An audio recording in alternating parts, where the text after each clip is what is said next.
CIBIL score और CIBIL report के अंदर क्या बारीक अंतर होता है, इस वीडियो के ख़त्म होते होते आपको इसकी डिटेल जानकारी मालूम हो जाएगी, क्योंकि इस जानकारी की वजह से ही आपका लोन अप्रूवल या रिजेक्शन के चांसेस होते हैं। तो अगर आप समझ पाएंगे कि सिबिल स्कोर और सिबिल रिपोर्ट में क्या अंतर होता है, और वीडियो के अंत में मैं आपको ये भी बताऊंगा कि सिबिल रिपोर्ट में ऐसा कौन सा पॉइंट है जिस वजह से बैंक आपका लोन या तो रिजेक्ट करता है या अप्रूवल करता है। तो दोस्तों, उस पॉइंट को जानने के लिए इस वीडियो को अंत तक जरूर देखिएगा। सबसे पहले बात करते हैं सिबिल स्कोर और सिबिल रिपोर्ट में क्या अंतर होता है। दोस्तों, सिबिल स्कोर जो है 3 अंकों की गणना होती है, जो आपकी 300 से लेकर 900 के बीच में होती है। जहां पर 300 के पास जिसका स्कोर है उसका सिबिल स्कोर जो है वो खराब की श्रेणी में आता है। वहीं जिसका स्कोर 900 के आसपास होता है, यानी कि 900 के जितने नियर होता है, उसका सिबिल स्कोर उतना ही बढ़िया होता है। दोस्तों, जिस व्यक्ति ने आज तक कभी लोन नहीं लिया उसको हम -1 कहते हैं, यानी आज तक कोई उधार की जो है उसमें अभी कोई कैटेगरी बनी नहीं है।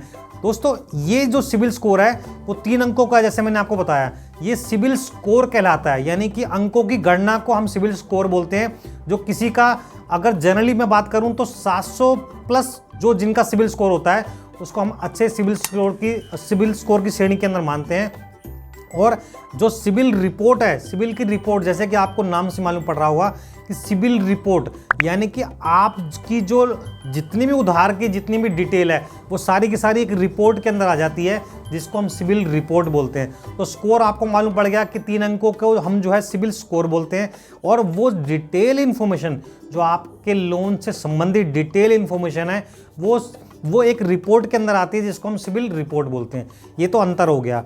लेकिन मैंने आपको जैसे वादा किया था कि आपको एक ऐसी इन्फॉर्मेशन शेयर करने वाला हूं जिससे आपके लोन के अप्रूवल के चांसेस अधिक होते हैं या रिजेक्शन के चांसेस अधिक होते हैं। वो क्या इन्फॉर्मेशन है, वो सिबिल की रिपोर्ट के अंदर होती है। तो आपको जानना बेहद जरूरी है, क्योंकि आपके लोन के अप्रूवल के चांसेस इसी गणना के आधार पर होते हैं। लेकिन उससे पहले, अगर आपको मेरी इस प्रकार की वीडियो अच्छी लगती हो तो मेरी वीडियो को लाइक, शेयर और चैनल को सब्सक्राइब करना ना भूलेगा। दोस्तों, एक चीज़ मैं आपको इसमें ऐड ऑन करना चाहता हूं कि जब कभी भी आपका इस प्रकार का कोई क्वेरी हो सिबिल से रिलेटेड, या सिबिल जो हम इस वीडियो के कंटेंट शेयर कर रहे हैं इससे संबंधित अगर आपका कोई प्रश्न हो तो आप कमेंट्स करें, उसका जल्दी से जल्दी मैं उत्तर देने की पूरी कोशिश करूंगा। सिबिल रिपोर्ट के अंदर ऐसा क्या होता है जिससे आपका लोन अप्रूवल या रिजेक्शन हो सकता है। दोस्तों, पहले मैं बताता हूँ कि सिबिल रिपोर्ट के अंदर होता क्या है।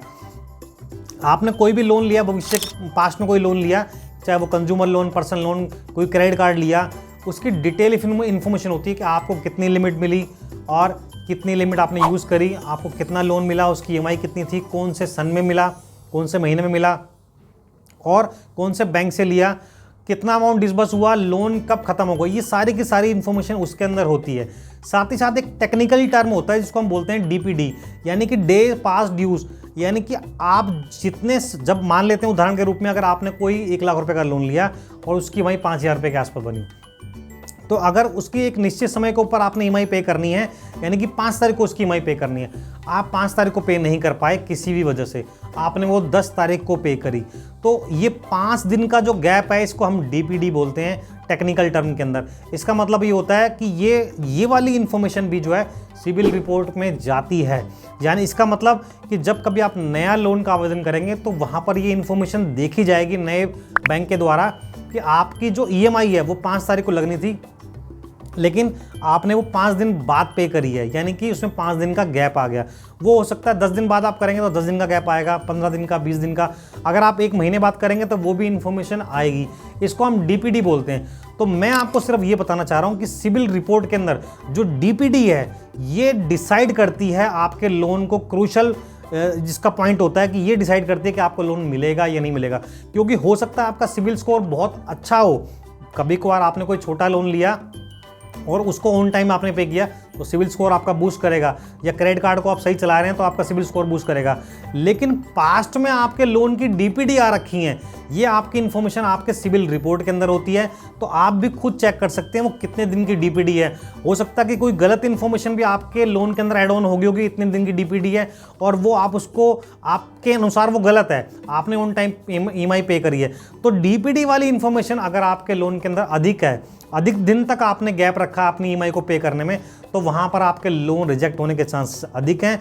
और जितना आपने लोन की EMI को ऑन टाइम पे किया है, या अगर DPD आ भी गई है तो 1-2 दिन के अंदर अगर आ गई है तो आपका लोन अप्रूवल के चांसेस अधिक रहते हैं। फिर भी अगर आप इस रिलेटेड कुछ पूछना चाहते हैं तो आप कमेंट जरूर करें, मैं उसका उत्तर जल्दी से जल्दी देने की कोशिश करूँगा। धन्यवाद दोस्तों।